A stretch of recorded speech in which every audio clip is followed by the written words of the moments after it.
오늘 이 시간에도 오신 여러분들 위해 하나님의 큰 은혜가 넘치기를 주님의 이름으로 축원합니다. 우리 앞뒤 좌우에 있는 분들 따뜻한 사랑의 마음으로 인사를 나눕니다. 주님의 이름으로 사랑하고 축복합니다.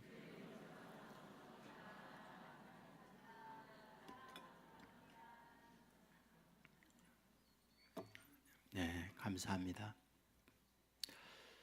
레이먼드 무디라고 하는 분이 계십니다. 철학 박사이면서 의학 박사입니다. 이분이 쓴 책 가운데 죽음 뒤 삶이라고 하는 제목이 있습니다. 이분은 의사로서 환자를 진료할 때에 이상한 분을 만나게 돼요. 이상한 분이라는 것은 교통사고로 의사가 사망 선언을 했어요. 그래서 이제는 호흡이 끊어지고 모든 신체 기능이 중단되었다. 의사로서의 결정을 내렸는데 이분이 다시 살아난 거죠. 우리는 이것을 임사체험이라는 말을 해요. 그러니까 죽음을 경험한 체험자다 이런 말이죠. 근데 그분을 통해서 죽었을 때 자기가 어떤 경험을 했는지에 관한 이야기를 이분에게 한 거죠.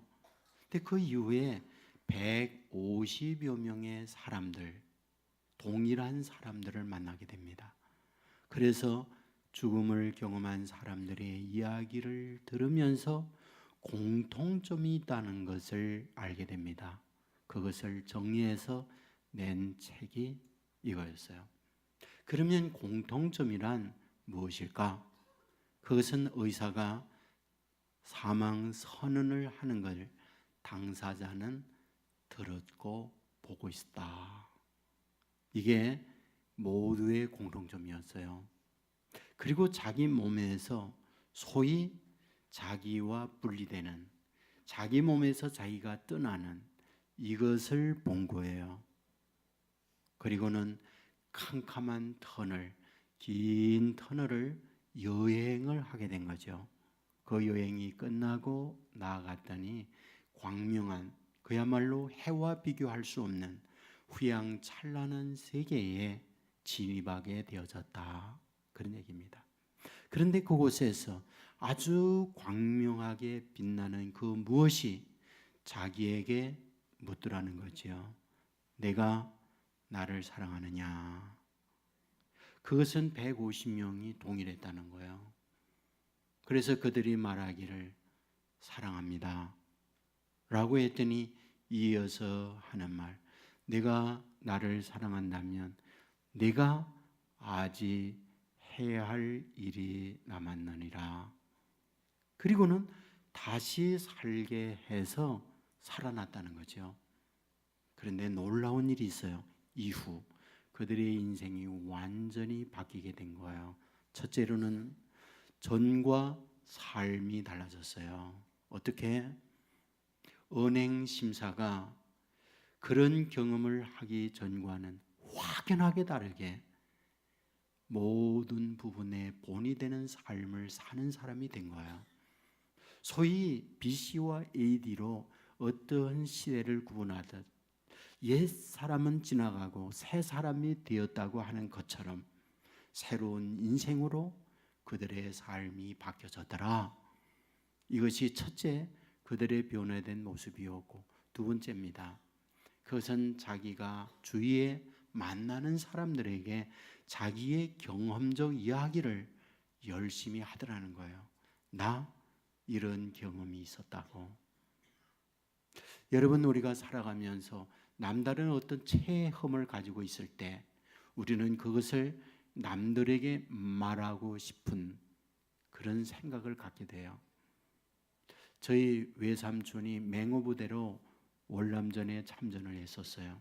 그리고 사촌 형은 청룡부대로 월남전에 참전을 했었어요. 어릴 때 저에게 월남전에 관한 이야기를 기회 있을 때마다 해 주셨어요.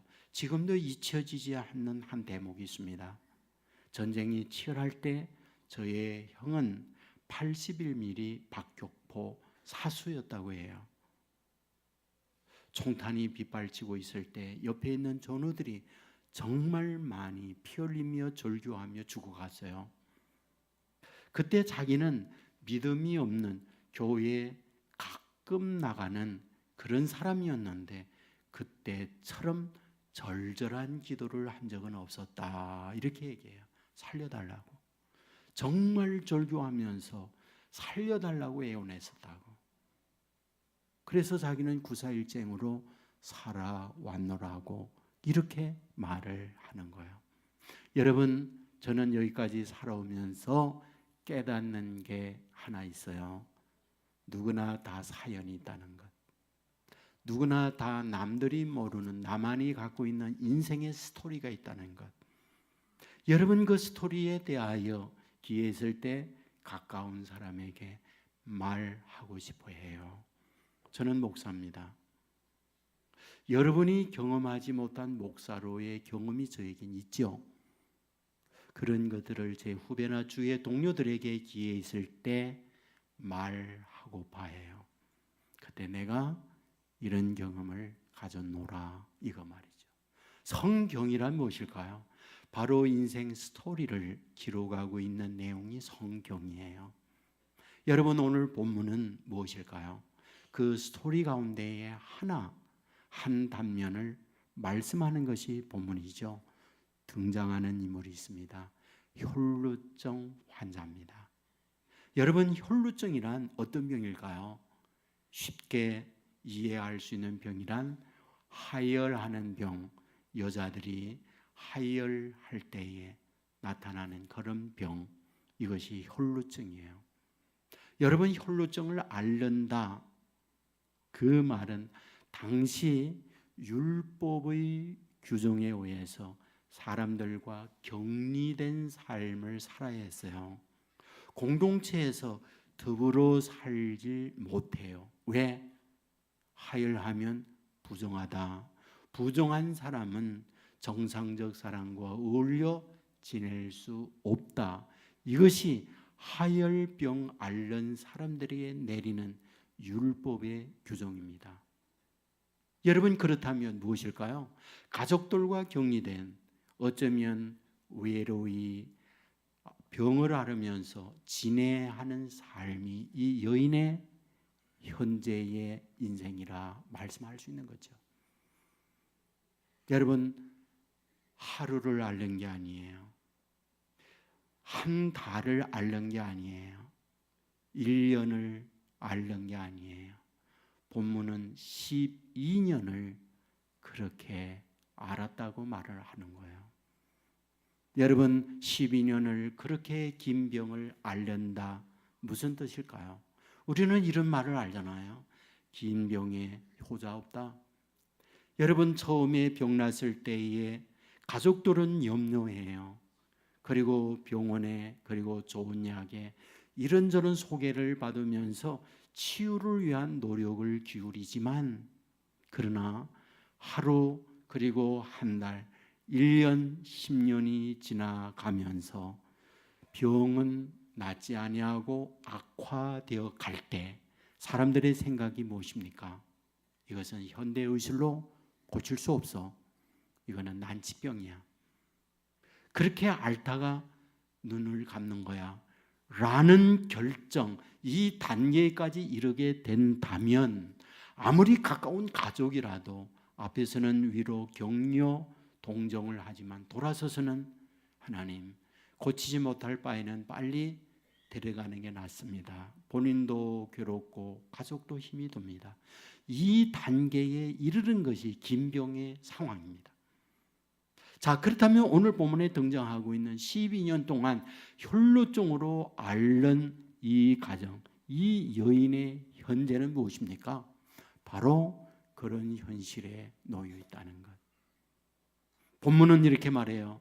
많은 의사들에게 진료를 받고 처방했지만, 많은 돈을 치료비로 약값으로 나아갔지만 병은 더 중하여 갔다, 이렇게 기록합니다. 그 말은 본인의 몸도 아프지만 마음도 무너져 내렸다. 본인만이 그런 게 아니라 주변에 있는 가족들도 이제는 포기 상태에 놓여 있다. 이것을 보여주는 말씀이에요. 여러분, 저와 여러분에게 인생살이를 가다 보면 누구나 다 정도의 차이만 있을 뿐 이런 경험 다 있습니다. 어떤 분은 병을 앓으면서 치유를 위하여 노력하지만 호전되지 아니하고 악화되는 분들도 있다고요. 또 어떤 분은 어떤 자기의 비즈니스를 시도하는데 언제나 성공하고 언제나 잘 됩니까? 세상은 그런 법이 없어요. 바람 부는 날도 있고 또는 비 오는 날도 있는 것처럼 인생살이의 실패도 있고 관계가 어려운 때도 있는 거예요. 그런데 그것이 한 번, 두 번 쉽게 지나가면 견딜 수 있는데 반복될 때, 이것이 끝나지 않을 때 이것만큼 힘든 일이 어디에 있습니까? 정말 어려운 거 아니겠어요? 지금 오늘 본문에 등장하고 있는 12년 혈루증으로 앓는 여인이란 바로 그런 어려움을 겪고 있는 여인이라는 걸 보여주는 말씀이에요. 그런데 우리가 본문을 보면서 무엇을 깨닫나요? 희망을 보여주는 말씀이죠. 그러면 그 희망의 모티브, 희망의 동기, 희망의 출발은 어디에 있을까요? 그게 바로 27절이에요. 27절은 이렇게 말합니다. 예수의 소문을 듣고, 예수의 소문을 듣고. 이것은 그 여인의 희망의 출발이었습니다. 예수의 소문이. 그동안에 이 여인이 들었던 소문이 뭡니까? 용한 의사의 소문이에요. 용한 약의 소문이에요. 12년 동안 정말 헐떡거리면서 머나먼 길 용하다는 곳을 찾아다니면서 자기 병을 치유하기 위한 심혈을 기울였어요. 시간도 돈도 정성도 쏟았지만 결과가 무엇이냐고요? 악화가 된 거예요. 그러므로 그동안의 모든 소문은 이 여인의 실망으로 바뀌진 거죠. 그런데 또 다른 소문이 있었어요. 예수의 소문이라고 말씀하고 있는 거죠. 그렇다면 당시 예수의 소문은 어떤 소문이었을까요? 여러분 아세요? 성경에 처음으로 예수의 소문을 소개하고 있는 곳이 어딘지? 마태복음 4장이 나와요. 그의 소문이 온 수리아에 퍼진지라. 예수의 소문이 온 수리아에 퍼졌다. 이것이 처음으로 등장하는 말씀이에요. 그러면 그때 예수의 소문이 처음으로 온 수리아에 퍼져 나갈 때 어떤 소문이었을까요? 바로 그 퍼진 소문의 내용을 말해요. 예수님이 전파하셨고 예수님이 가르치셨고 모든 약한 거 모든 병든 자를 고치시더라. 그 소문이 온 수리아에 퍼져나갔다. 이렇게 말씀을 하는 거죠. 이것을 다르게 표현하면 절망하는 사람들에게 희망의 소문이, 병든 사람의 치유의 소문이, 다툼과 갈등 있는 곳에 화해의 소문이, 어두컴컴한 곳에 광명한 빛을 보는 소문이, 길이 없는 곳에 그분을 만나면 새로운 길을 만들어 갈 수 있다는 이런 소문을 당시 사람들이 들었던 거죠. 그런데 이것을 우리는 무엇이다? 복음이라고 해요. 좋은 소문, 기쁜 소식, 아름다운 소식이라고 말을 해요. 자, 그런데 이런 아름다운 소식만 있었었나요? 여러분, 예수님에 대하여 당시 이런 좋은 소식만 있었었나요? 우리가 말씀을 보면 그렇지 않아요. 악담에서 가짜 뉴스를 만들어낸 사람들도 많았어요. 소위 부정적이고 소위 사람들에게 좋지 아니하는 소문을 낸 경우들도 있었어요. 우리는 마가복음 5장을 읽었는데 마가복음 3장에 가면 예수님의 친척들이 예수님을 붙잡으려 왔다 하는 말씀이 있어요. 왜? 예수님에게 나쁜 소문이 있어서 미쳤다, 저 사람 미쳤다, 그런 소문이 있어서 나쁘끄러우니 그 미친지 고만하라. 그래서 예수님을 잡으려고 친족들이 왔다. 성경은 그렇게 기록합니다. 여러분, 자기의 친족들만 그 나쁜 소식에 예수의 소문을 막으려고 온 것만이 아니라 그 뒤에 있는 말씀을 보면 서기관들이 예루살렘에서 예수를 잡으려고 왔다라고 기록해요. 왜? 나쁜 소문 때문에. 어떤 나쁜 소문입니까? 귀신을 쫓아내고 병자를 고치고 이런 소문이 퍼졌는데, 당시 반대편에 예수님을 모멸하고 끌어내기 위한 나쁜 뉴스를 만드는 사람들이 있었는데, 뭐라고? 그가 그같이 귀신을 쫓아내는 것은 귀신의 왕 바알세불을 덧입어서 바알세불의 힘으로 귀신 쫓아내고 귀신의 능력으로 병 고친다, 이런 소문을 내고 있더라, 그런 얘기예요. 여러분, 오늘 우리가 살아가면서 우리에게도 수많은 소문이 들립니다. 그 소문은 우리에게 긍정, 아름다움, 그리고 희망, 이런 것만 주는 소문만 있는 게 아니에요. 좌절, 어두움, 그리고 두려움의 소문도 얼마든지 있습니다. 자, 문제는 오늘 본문에 등장하고 있는 12년 혈루증으로 앓는 여인이 소문 들었습니다. 예수의 소문을. 그러면 이 여인에게 예수님의 소문을 들려준 소문은 어떤 거였느냐는 거예요. 희망이었어요. 치유였어요. 용기였어요. 다시 일어나게 하는, 주먹을 불끈 쥐게 하는 그런 소문이 여인에게 전달되고 있는 거예요. 여러분, 오늘 우리는 VIP 축제일이에요. 믿지 않는 분을 VIP로 모셔서 초청해서 그분들에게 예수님을 전하고 싶은 것, 그것이 우리가 갖고 있는 오늘의 사명이에요. 자, 그러면 그들에게 우리는 뭘 전합니까? 뭘요? 결국 우리는 아름다운 소문을 전해야 돼요. 저는 이것이 매우 중요하다고 보고 있거든요. 오래전입니다. 차를 운전하고 갈 때 라디오 방송에 나왔어요. 어떤 분과 대담을 하는데 광고와 제품과의 상관관계에 관한 대담이었어요.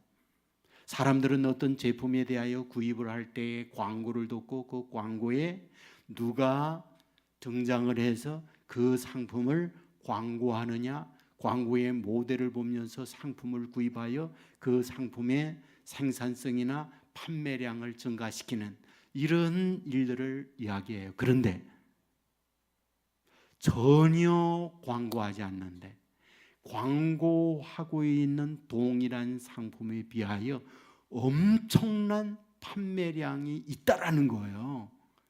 식용유. 근데 식용유도 여러 상품이 있잖아요.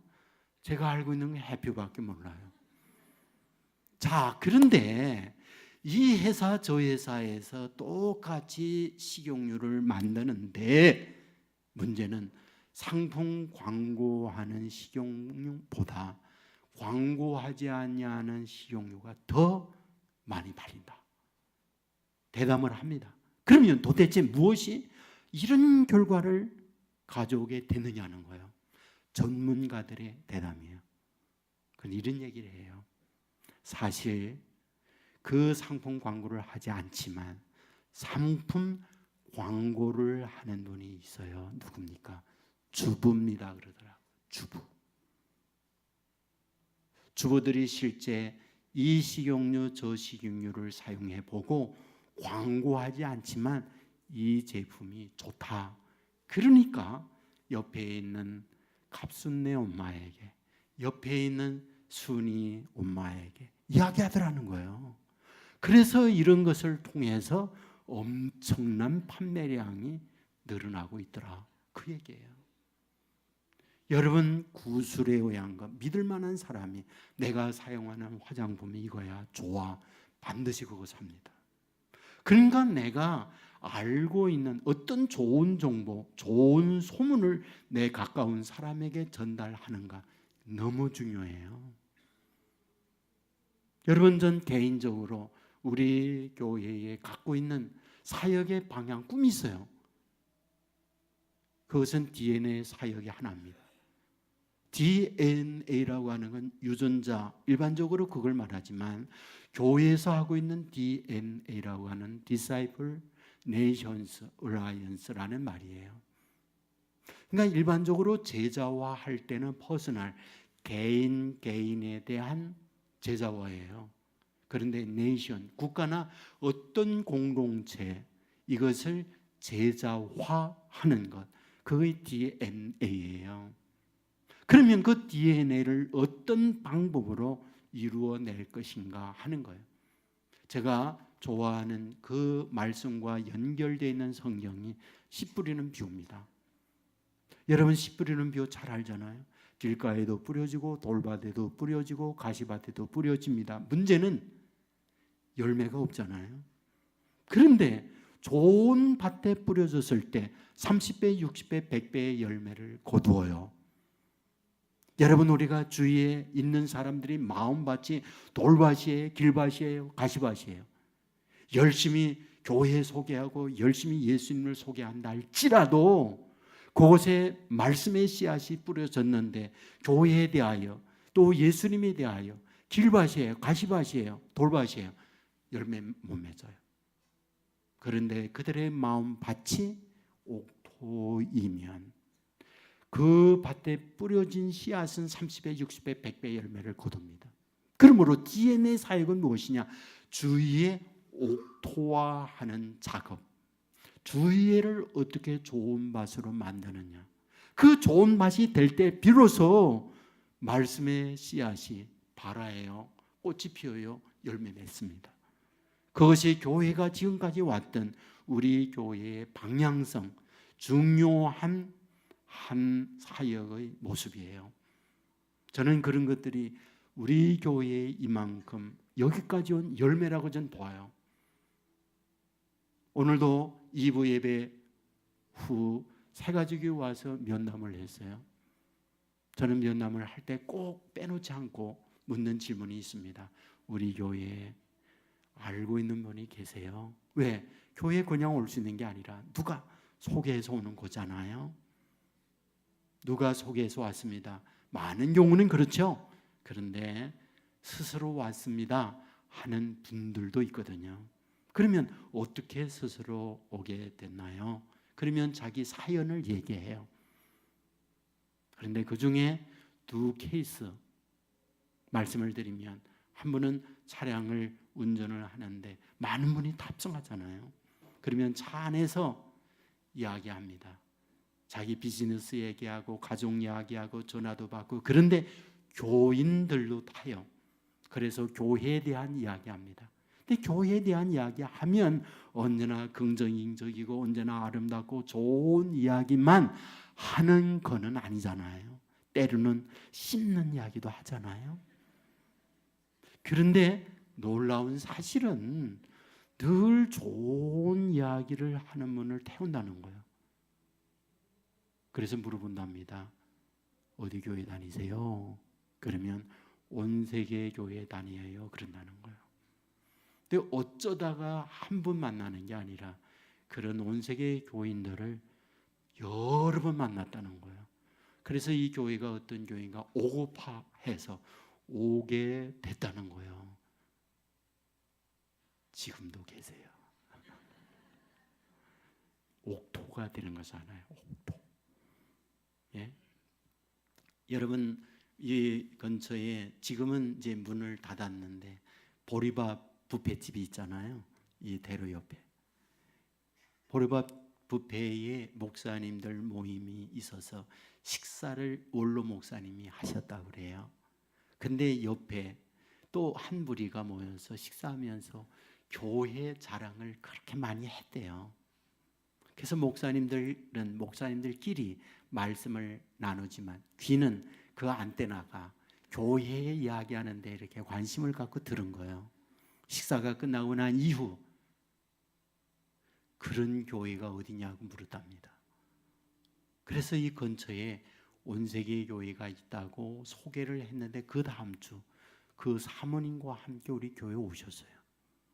그래서 수년 동안 신앙생활을 하시다가 어떤 요양병원의 원목으로 이 목사님을 모셔갔기 때문에 그 원목으로 요양원에 가셨어요. 제가 그런 것을 들으면서 깨닫게 되는 것이 무엇인가? 참 이게 중요하다는 것. 어떤 소문을 어떻게 내느냐라는 거예요. 여러분들 남자 화장실에 가게 되어지면 항상 이렇게 써붙인 거 있다고요. 아름다운 사람은 머물다가 흔적도 아름답습니다. 그런 거 있잖아요. 다 알죠? 그래요. 저는 이것이 옥토로 만드는 작업이라고 보거든요. 12년 동안 혈루증으로 앓는 여인에게 누군가 말했잖아요. 예수님에 대하여. 그런데 그 예수님을 어떻게 소개하고 있느냐는 거예요. 내가 알고 있는 누구는 앞을 보지 못했거든. 예수님을 만나고 눈 떠서. 어떤 분은 걷지 못했거든. 예수님을 만나고 걸었어.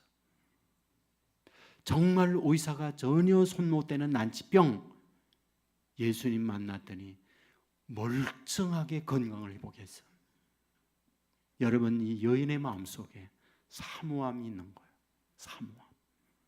여러분, VIP들이 교회에 대한 사모함, 이것은 저와 여러분이 그들에게 전할 몫인 거죠. 성경은 뭐라고 말합니까? 그 아름다운 소식을 전하는 발이여 복되도라고 말하고 있어요. 여러분, 저와 여러분에게 VIP들에게 교회 예수 그리스도의 좋은 소문을 전달하는 발이다. 그것은 아름답고 복된 우리의 도구라는 사실 믿으시기를 주의 이름으로 축원합니다. 그런데 여러분, 우리에게 눈물 나도록 감동되는 말씀이 있다는 거 아십니까? 눈물 나도록 감동되는 것. 그것이 바로 오늘 성경에 보면 성경에 예수님께서 배를 타고 건너가셨다 이렇게 말해요. 본문 앞절 21절에 보면 예수께서 배를 타시고 다시 맞은편으로 건너가시니 무슨 뜻입니까? 예수님이 배를 타고 맞은편으로 건너갔다. 어디 갔다? 여인이 있는 곳으로 갔다 그 말이에요. 여러분, 우리가 성경을 읽어보면 성경에서 무엇을 발견하는지 아세요? 예수님께서 움직일 때, 예수님께서 행하실 때 의도 없는, 목적 없는 행함은 없어요. 하나님이 사람이 되어 세상에 옵니다. 왜 옵니까? 구원하려고. 예수님이 요단강에 가세요. 왜 갑니까? 세례 요한에게 세례 받으려고. 예수님이 광야에 갑니다. 왜? 그곳에 가서 금식하며 기도하려고. 마태복음 15장에 보면 예수님이 두루에 가요. 여러분, 두루에 이방 땅인데 왜 갑니까? 그곳에 귀신 들린 아이가 있었어요. 그 귀신을 쫓아 고치기 위하여. 여러분, 목적 없이 가는 곳은 없어요. 그러면 배를 타고 건너 마을로 가셨다. 무슨 뜻입니까? 예수님은 이 여인을 만나기 위하여 가고 계시다. 그런 말이죠. 그러면 왜 예수님은 이 여인을 만나 보고파 했을까? 말씀했듯 12년 동안 하혈하면서 아파했어요. 몸도 병들고 마음도 병들었어요. 인생살이가 고달파요. 삶의 모든 희망의 끈이 다 끊어졌어요. 그런데 누군가가 와서 예수님을 소개했잖아요. 예수님을 알려주었잖아요. 그 마음속에 사모함이 가득 차요. 예수님을 보고파해요. 그분이 어떤 분인지 만나고 싶은 거예요. 그리고 그립습니다. 주님은 이런 그리워하는 여인의 마음을 아는 거죠. 자기를 그렇게 그리워하고 있는 여인을 알고 있는 것이죠. 주님은 그리워하는 그 여인을 만나기 위하여 배를 타고 여인이 살고 있는 동네에 가고 있는 거예요. 배터에 내렸습니다. 사람들이 모여들었어요. 하지만 예수님의 관심은 12년 동안 골방에 아파 힘들어하고 피골이 상접된 가운데 힘들게 일어나고 있는 여인을 보고 있는 거죠. 비틀거리며 신장 녹길로 오고 있는 여인을 예수님은 바라보고 있는 것이죠. 어쩌면 그 여인이 발걸음이 느리라면 그 여인과 만나기 위하여 예수님의 발걸음도 느리게 그 길을 가고 있는 것이죠. 주님은 그 여인을 알아요. 아픔을 알아요. 눈물을 알아요. 그래서 그 여인을 만나기 위하여 배를 타고 건넌 마을, 여인이 살고 있는 곳으로 오고 있는 것이죠. 여러분, 그런데 본문은 어떻습니까? 예수님의 뒤로 와서 여인이 예수님의 옷자락을 만졌다고 말해요. 그때 순간 아픈 질병이 떠나가더라, 이렇게 말합니다. 여러분, 왜 뒤에 와서 예수님의 옷자락을 만집니까? 성경은 무리가 많아서 앞에 올 수가 없어서 맞지요. 그러나 저는 또 다르게 이 여인을 생각합니다. 몰골이 어땠을까요? 12년 동안 하혈하며 먹지 못한 이 여인의 몰골, 피골이 상접한 거죠. 뼈만 앙상하게 남아있는 것이죠. 하혈을 12년 동안 한다는 말은 무슨 말인가요? 몸에 악취가 난다는 말이죠. 사람들은 이 여인과 멀리 떨어져 가까이 하고 싶지 않은 거죠. 그러므로 사람들에게 자신의 신세가 가련하고 처량하니 나타나고 싶지 않아 뒤로 와서 설검처럼 무리를 헤치고 들어가 예수님의 옷을 살짝 만졌는데 순간 병이 떠나간 거죠. 성경은 말해요. 예수님의 능력이 나간지라. 이상하지 않나요? 많은 무리가 있어서 예수님을 만진 사람 한둘이 아닙니다. 서쳐 부딪힌 사람 너무 많습니다. 예수님께서 사방을 돌며 말했습니다. 누가 내 몸에 손을 대느냐? 제자들이 말합니다. 무리가 에어싸므로 부딪힐 수 있지요. 어찌 그걸 가지고 민감하십니까? 말씀한 거죠. 그때 예수님은 뒤로 돌아왔어요. 그리고 그 여인과 눈이 마주쳤죠. 여인은 그곳에 무릎을 꿇었습니다. 내가 만졌다고. 그때 예수님께서 한 말씀이 무슨 말입니까? 너의 모든 질병은 떠나갈지어다. 다시 건강하게 병이 없는 삶을 살지어다. 이렇게 말씀을 해준 거죠. 뭘 우리에게 가르쳐 줍니까? 그런 마음을 주님께서 하셨고 그 여인의 병을 고쳐줬다는 걸 보여주는 말씀인 것이죠. 저와 여러분들도 인생살이에 고달픔이 있어요. 이 자리에 뭐 때문에 오셨습니까? 이 주님을 그리워하면서 오셨다고 할 때 중심을 보시는 하나님, 저와 여러분 반드시 만나주시고 여러분의 고통, 여러분의 상처, 여러분의 좌절 모든 걸 치유하여 희망과 새로운 미래로 나아가게 한다는 것 믿으시기를 주의 이름으로 축원합니다. 이제 우리의 몫이 있어요. 우리 주위에 VIP들이 있다는 거죠. 그들에게 좋은 소문을 던져야 하는 사명이 우리에게 있어요. 그것을 저와 여러분이 감당해야 해요. 아름다운 소식을 전하는 발이 아름답다. 여러분, 저와 여러분이 그런 복된 발이 되어서 오늘 4시 VIP들을 초대해서 그 사모하는 마음으로 주님을 만나 그들의 인생이 새로운 역사가 임하는 복된 날이 되기를 주의 이름으로 축원합니다. 김대일이라고 하는 교수님이 있어요. 경동대학의 건축학과 교수님이라고 합니다. 이분의 간정적 글을 읽었습니다. 이분의 굉장히 아픔, 사연을 소개해요. 아픔의 사연이라는 것은 아버지 어머니가 아주 어렸을 때 다투고 싸우고 그러다가 헤어졌어요. 3남매 자녀를 놓고 헤어질 때 엄마도 아빠도 3남매 다 맞지 않았어요. 이 아이들은 그냥 길거리에 버려진 고아와 같이 됐어요. 이분의 글에 의하면 그 상처라고 하는 것, 아픔이라고 하는 것 이루 말할 수 없이 컸어요. 부모 없지요? 세상은 고아라고 냉대했죠. 그러므로 상처 아픔이 너무너무 큰 어린 시절을 컸어요. 그러니까 정상적 온전한 인격을 구성하는 데 여러 가지 결격적 환경 속에서 살아난 거예요. 그런데 아주 독했어요. 그래서 생존해야 한다고 하는 마음으로 고학을 하고 그러면서 알바도 하고 그러면서 연세대학 건축과에 들어갔어요. 그 대학을 졸업하고 그리고 난 이후에 학위를 받고 대학 교수가 됐습니다. 학생들에게 가르치면서 학생들에게 정말 좋은 어떤 멘토라든지 지도자로서 앞에 가는 리더로서 아이들을 끌어주질 못했어요. 굉장히 많은 상처, 주위에 있는 사람들이 상처 입은 자신이니까 그 상처를 온전히 전달하는 그런 역할을 한 거예요.